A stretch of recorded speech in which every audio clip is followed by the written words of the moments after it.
지난 목요일이었습니다. 겨울이 되어 또 기침이 심하고 가슴에 통증이 있어서 전날 밤에 잠을 좀 잘 자지 못했어요.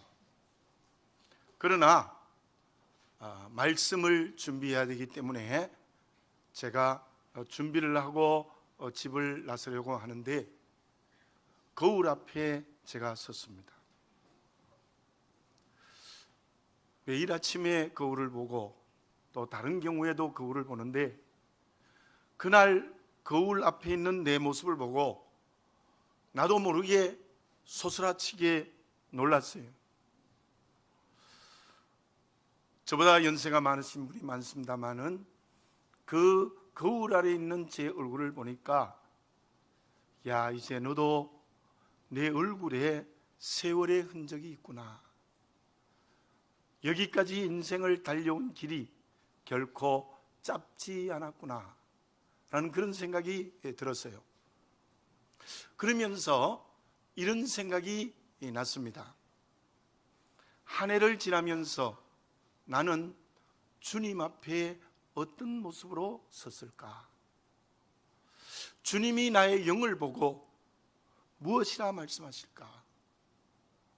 다시 한번 나를 돌아볼 수 있었습니다. 소크라테스는 이런 말을 했습니다. 자기를 성찰하지 않는 삶은 살만한 가치가 없다. 자기를 바르게 보지 않는 사람은 인생의 삶을 살 자격이 없다는 말입니다. 그러나 그 소크라테스는 자기의 사상 앞에서 자기를 본 겁니다. 자기가 가지고 있는 사상적 철학이라는 거울로 자기를 본 거죠. 선비들은 도덕이라는 거울로 자기를 보는 것입니다. 그렇다면 믿음으로 살아가는 저와 여러분들은 분명히 자기를 성찰하고 자기를 봐야 하는데 무엇을 통해서 자기를 보아야 되겠습니까? 어떤 거울을 통하여서 나를 볼 때 제대로 된 믿음의 길을 걸어가는 사람이겠습니까? 본문의 말씀 1절 상반절에 이러한 말씀이 있습니다. 내가 붙드는 나의 종, 내 마음에 기뻐하는 자, 곧 내가 택한 사람을 보라. 여기에 본다라는 말은 생각한다는 뜻이 있습니다. 누구 앞에서 생각해 보라는 겁니까? 누구 앞에서 자기를 생각해 보라는 말씀입니까? 본문의 말씀에 있는 내가 붙드는 나의 종, 내 마음에 기뻐하는 자, 내가 택한 사람은 누구입니까? 이미 여러분들은 알고 계실 것입니다. 메시아이신 예수 그리스도를 말씀하고 있습니다. 마태복음 12장 18절에 보면 예수님은 이 말씀을 똑같이 인용하세요. 그리고는 내가 바로 이사야가 예언한 메시아가 바로 나다라는 자기의 메시아성을 분명하게 밝히고 계십니다. 그렇다면 한 해를 마무리하는 이때에 우리는 누구 앞에서 자기를 보아야 되겠습니까? 누구라는 거울 앞에서 자기를 성찰해야 되겠습니까? 그것은 예수님 앞에서 나를 보아야 합니다. 주님이라는 거울 앞에서 나를 보아야 돼요. 좀 더 구체적으로 말씀드리면 예수님의 말씀이라는 거울 앞에서 자기를 보아야 된다는 것입니다. 누가복음 7장 1절에서 10절에 보면 이런 내용이 나타납니다. 백부장에게 종이 있는데 그 종이 죽을 병에 걸렸습니다. 그런데요, 백부장은 하나님이 택한 이스라엘 백성이 아니에요. 로마 사람인 헬라인입니다. 이방인입니다. 우상을 섬기는 사람들입니다. 그런데 그 백부장이 종의 죽을 병의 문제를 가지고 예수님께 왔어요. 예수님, 종이 죽을 병에 걸렸는데 고쳐주십시오. 그때 예수님은 흔쾌히 수락합니다. 내가 가서 고쳐주겠다. 그랬더니 7절에 보면 이 백부장이 이렇게 대답을 합니다. 그러므로 내가 죽게 나가기도 감당하지 못할 줄을 알았나이다. 말씀만 하사 내 하인을 낫게 하소서. 오시지 않아도 됩니다. 말씀으로만 하시면 내 하인이 낫겠습니다. 그 고백에 주님은 이렇게 말씀하셨습니다. 이스라엘 중에서 이만한 믿음을 보지 못하였도다. 이스라엘 모든 사람보다 믿음이 좋다는 거예요. 그리고는 그 종의 병을 치유해 주셨습니다. 그는 이방인이었지만, 로마 군인으로서 장교였지만 온전히 주님의 말씀 앞에 섰습니다. 다른 것 앞에 서지 않았어요. 오직 주님의 말씀 앞에 섰어요. 제가 이번 성탄절에 말씀드렸습니다마는 예수님이 베들레헴에 탄생하실 때 대제사장과 서기관들은 어떤 모습이었습니까? 유대인의 왕으로 나시리가 어디에 있습니까? 미가서 5장 2절을 딱 펴들고 베들레헴에서 나실 것입니다. 너무나도 성경에 정통합니다. 그러나 그들의 인격은 말씀 앞에 서지 못했어요. 그렇게 말씀을 잘 알면서도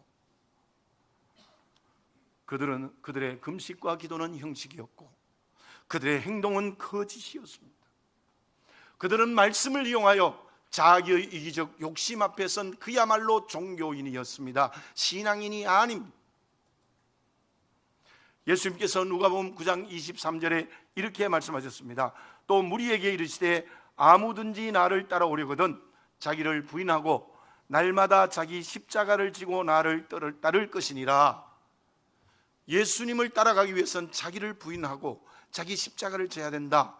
나를 부인하기 위해서는 어떻게 해야 돼요? 자기 십자가를 지기 위해서는 어떻게 해야 돼요? 주님의 말씀에 그걸로 자기를 비춰봐야 돼요. 그래야 내가 부인이 됩니다.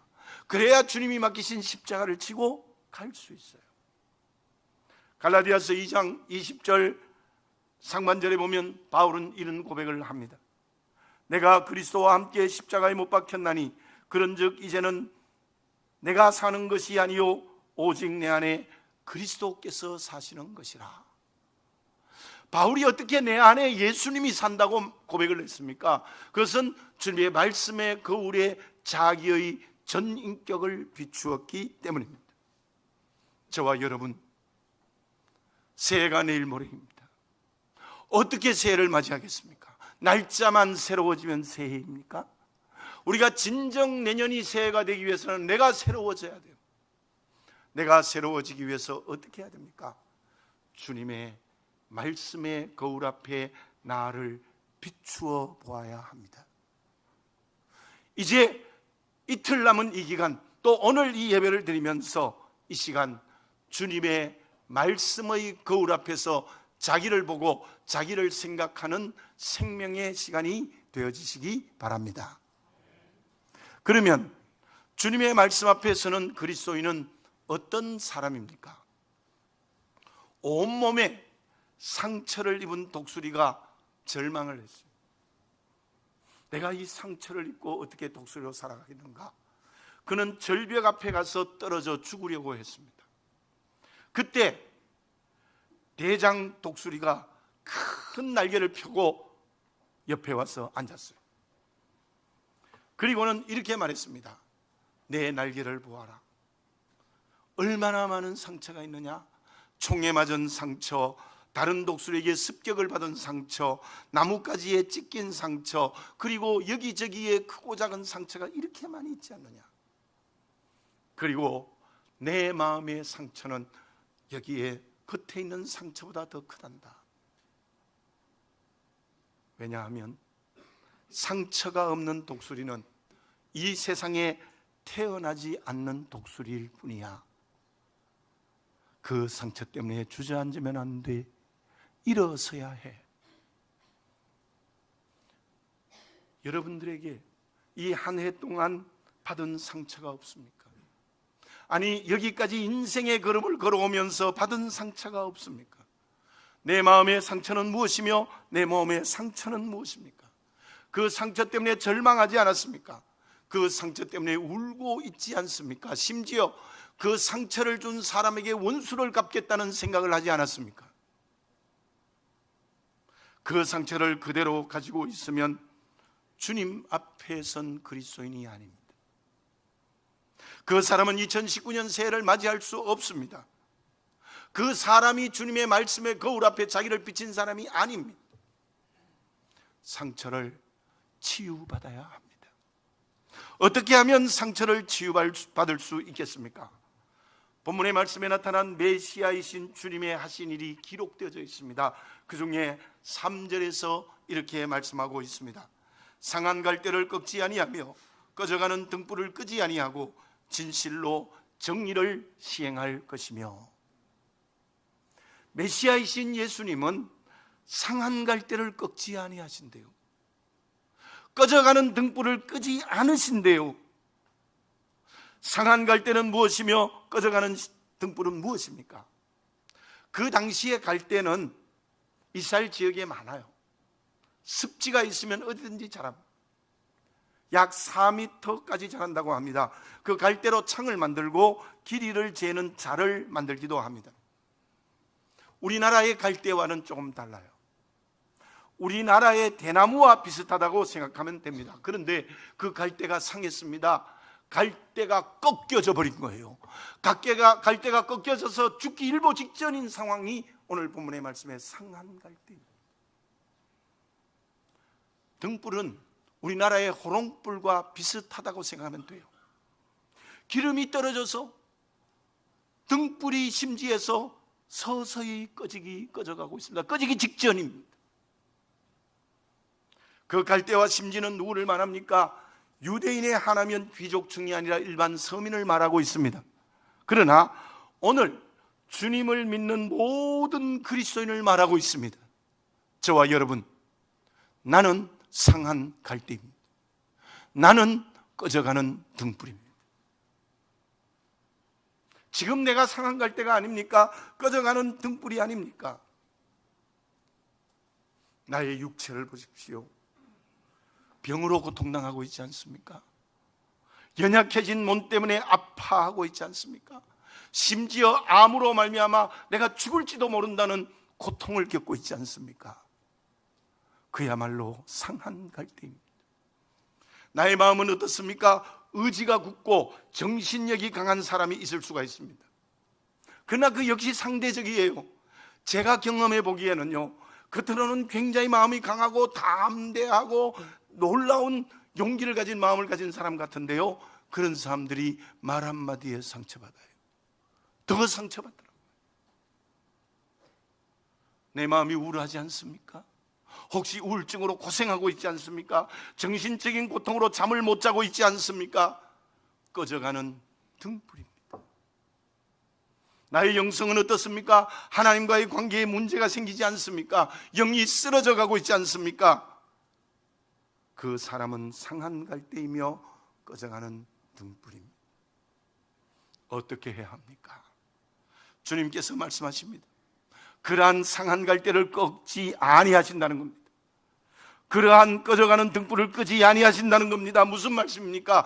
꺾여진 갈대를 정상적인 갈대로 주의 능력으로 회복해 주신다는 것입니다. 뿐만 아니라 튼튼하게 자라게 해 주신다는 겁니다. 그리고 자를 만들고 창을 만드는 사용하는 갈대가 되게 해 주겠다는 겁니다. 꺼져가는 등불은 기름을 가득 부어서 온 방을 환하게 비추는 등불이 되게 해 주시겠다는 약속이십니다.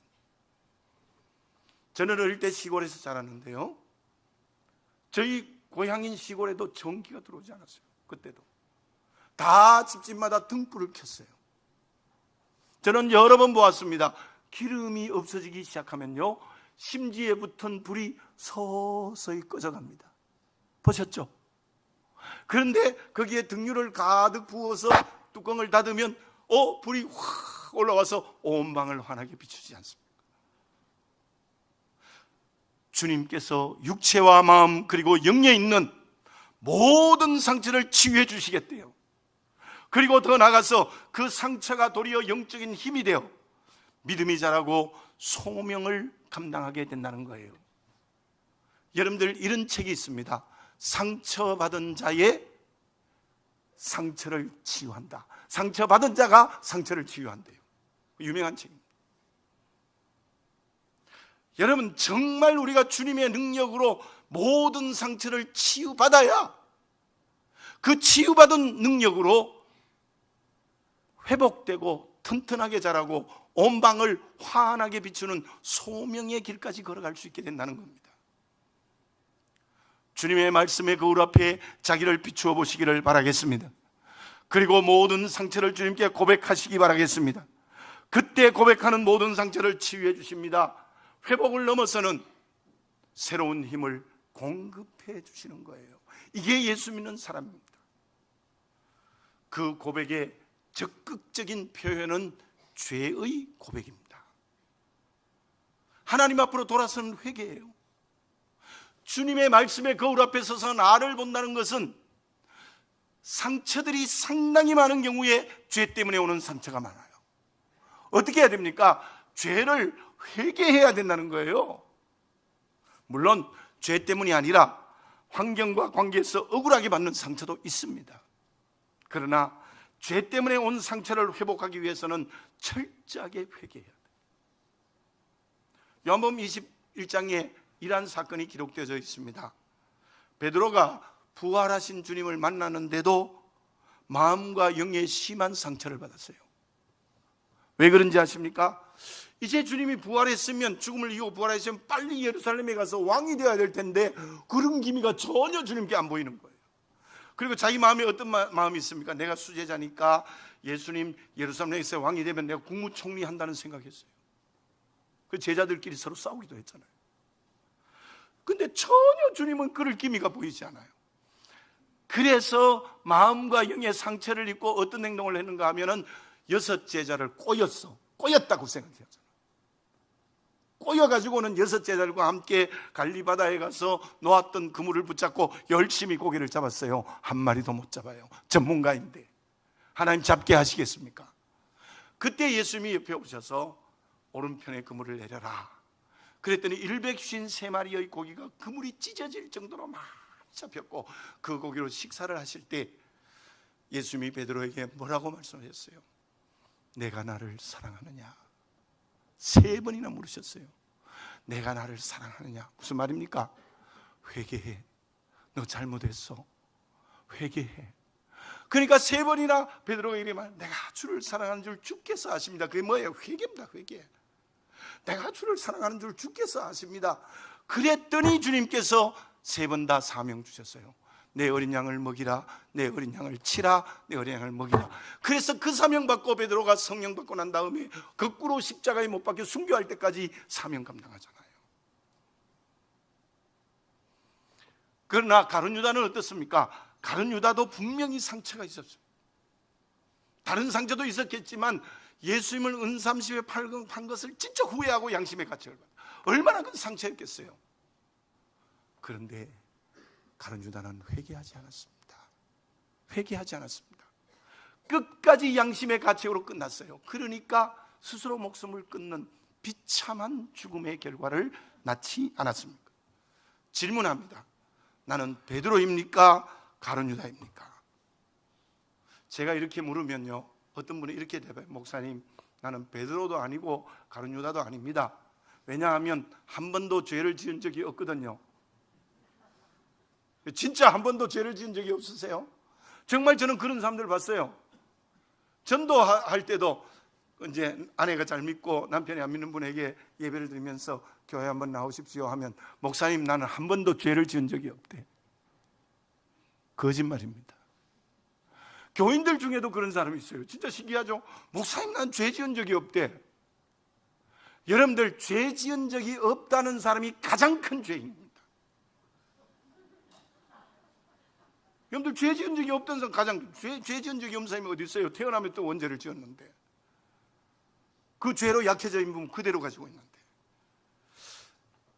그러니 나는 베드로 아니면 가룟 유다예요. 주님은 지금 이 시간 저와 여러분들을 찾아오십니다. 그리고 은혜의 말씀을 주고 계십니다. 상한 갈대를 꺾지 않겠다, 꺼져가는 등불을 끄지 않겠다. 그 은혜의 말씀은 상처의 회복과 더 나아가서 사명을 주시겠다는 약속입니다. 저와 여러분, 주님의 말씀의 거울 앞에 서시기 바랍니다. 모든 상처를 스스로 고백하시기 바랍니다. 죄 때문에 온 상처라면 회개하시기 바랍니다. 억울한 상처이면 억울함을 하나님 앞에 울면서 다 내어놓으시기를 바라겠습니다. 그러므로 오늘 이 예배를 통하여서 성령으로 치유의 은총을 체험하시기 바랍니다.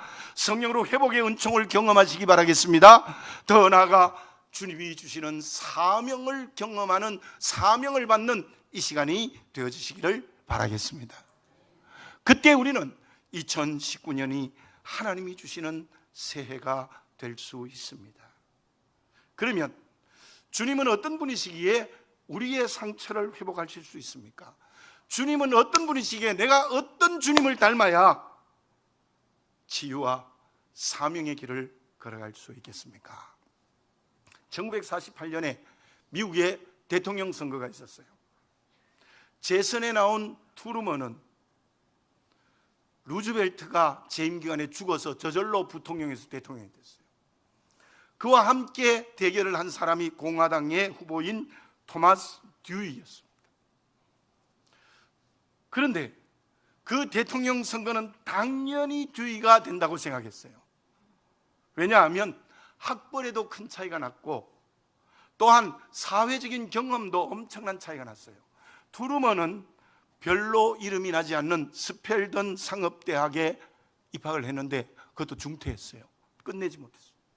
근데 듀이는 명문대학인 미시건대와 콜롬비아 대학원의 법률을 전공했습니다. 그래서 뉴욕에서 검사를 하다가 변호사를 한 사람이었어요. 미국의 정치부 기자 50명에게 물어봤어요. 누가 대통령이 되겠느냐? 50명 전부가 듀이가 된다고 이야기했습니다. 그리고 너무나도 놀라운 일이 생겼어요. 여러분들 그 당시에는 미국에서도 이게 수기로 개표를 했거든요. 이튿날 아침이 딱 되니까 시카고에 있는 트리번이라는 그 신문사에서 듀이가 압승했다고 일면에 헤드라인을 붙인 겁니다. 참 성급했죠? 그러나 결과는 완전히 반대. 트루먼이 압승을 했습니다. 지난번 미국 선거도 그런 요소가 있었죠. 그 이유를 당시의 국무장관이었던 에치스는 이렇게 말했습니다. 트루먼의 인격이나 그의 하는 일에서 한 번도 자기를 높인 일이 없습니다. 언제나 겸손했습니다. 그것이 이번 선거의 승리의 비결입니다. 그렇습니다. 사람 앞에서도 자기를 낮추는 겸손한 사람이 승리해요. 교만한 사람이 이길 수 없습니다. 교만한 사람이 이겼다면 그것은 일시적입니다. 진정한 승리는 겸손한 사람입니다. 근데 헬라 철학에서도요, 겸손이 최고의 용기예요. 철학을 하는 사람도, 고대 철학을 하는 사람도 겸손이 최고의 용기라고 얘기해요. 믿음은 겸손해서 시작합니다. 겸손이 없이는 믿음의 길을 걸어갈 수 없습니다. 우리들은 사람들 앞에서도 겸손해야 되겠죠. 그러나 더 중요한 겸손은 주님 앞에서 겸손해야 돼요. 주님 앞에서 겸손해야 합니다. 본문의 말씀 2절을 봉독해 드립니다. 그는 외치지 아니하며 목소리를 높이지 아니하며 그 소리를 거리에 들리게 하지 아니하며. 이게 무슨 말씀입니까? 예수님은 지극히 겸손하셨다는 거예요. 지극히 겸손하셨어요. 하나님이 사람이 되셨어요. 그걸 빌립보서 2장에서는 하나님이 사람이 되되 종의 형체를 입으셨다. 이게 얼마나 겸손한 것입니까? 근데 주님은요, 아버지 하나님 앞에서 겸손했어요.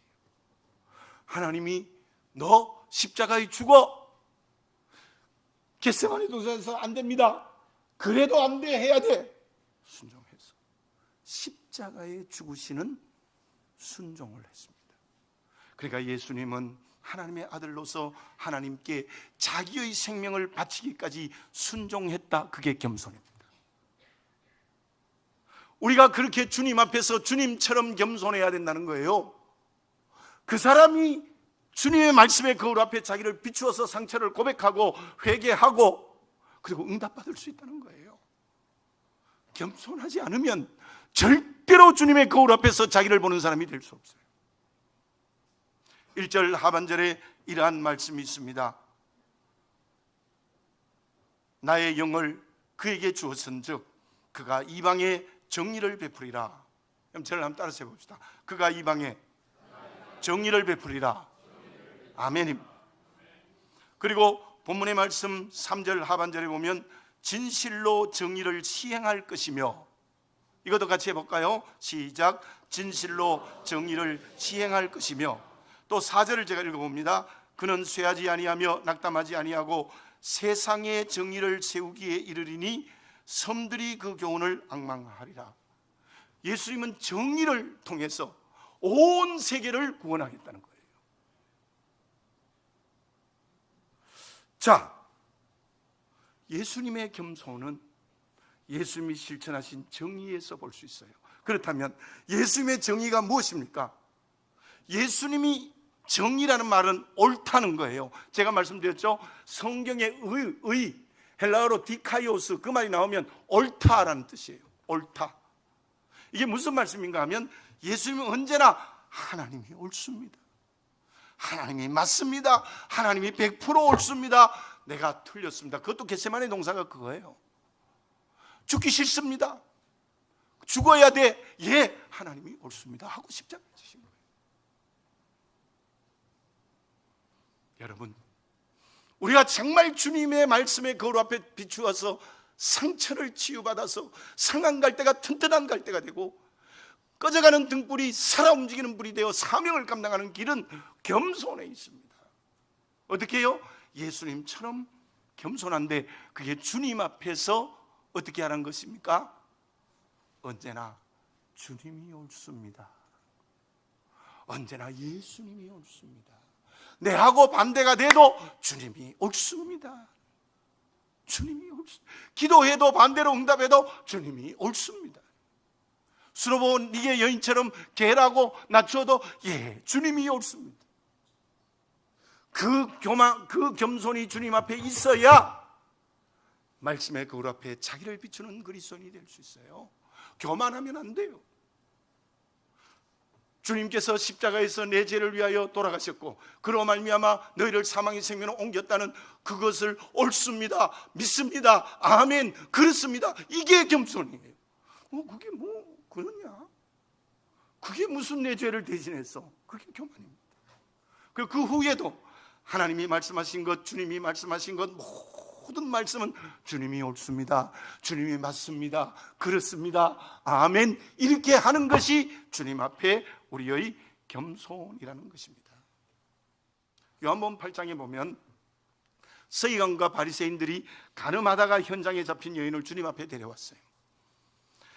간음한 사람은 2000년 전에는 돌로 쳐 죽이는 거예요. 그래서 이들이 율법대로 돌로 죽여야 됩니다 그렇게 얘기했더니 예수님께서 땅에 글을 쓰시고 그리고는 이렇게 말씀하셨습니다. 그런데요, 어떤 학자는 그 글을 썼다는 것을 이렇게 해석해요. 둘러선 사람들의 죄를 기록했다는 거예요. 좀 일리 있는 해석인 것 같아요. 성경 기록은 없지만. 그러니까 그 다음에 예수님이 무슨 말씀하셨어요? 죄 없는 자는 이 여인에게 돌로 치라고 전부 갚아버렸죠. 그리고 한번 8장 11절에서 주님이 이렇게 말씀하십니다. 예수께서 이르시되 나도 너를 정죄하지 아니하노니 가서 다시는 죄를 범하지 말라. 여기에서 서기관과 바리새인들은 어떤 사람입니까? 주님을 올무에 빠뜨리기 위해서 이 여인을 이용한 거예요. 정말 죄를 정하기 위해서 온 게 아니에요. 그 여인을 물건으로 이용해서 주님을 올무에 빠뜨리기 위해서 했습니다. 그들은 언제나 주님이 틀렸습니다, 우리가 옳습니다라고 주장하는 그들이에요. 참으로 교만한 사람. 그러나 여인은 어떻게 말합니까? 울면서 주님께 죄를 고백했습니다. 그리고 주님의 용서를 체험했습니다. 전설에 보면 그 여인은 평생 주님께 헌신했다고 합니다. 실로 그 여인은 그 당시 죄인이었으나 죄 용서의 체험을 하고 주님만 옳습니다라는 겸손의 그릇이었습니다. 나는 바리새인과 서기관이 아닙니까? 그렇다면 주님 앞에 교만한 사람입니다. 남의 죄를 정죄하기에 앞장서고 그리고 예수님이 말씀이 오면 그 말씀대로 살지 않는 사람, 그게 교만입니다.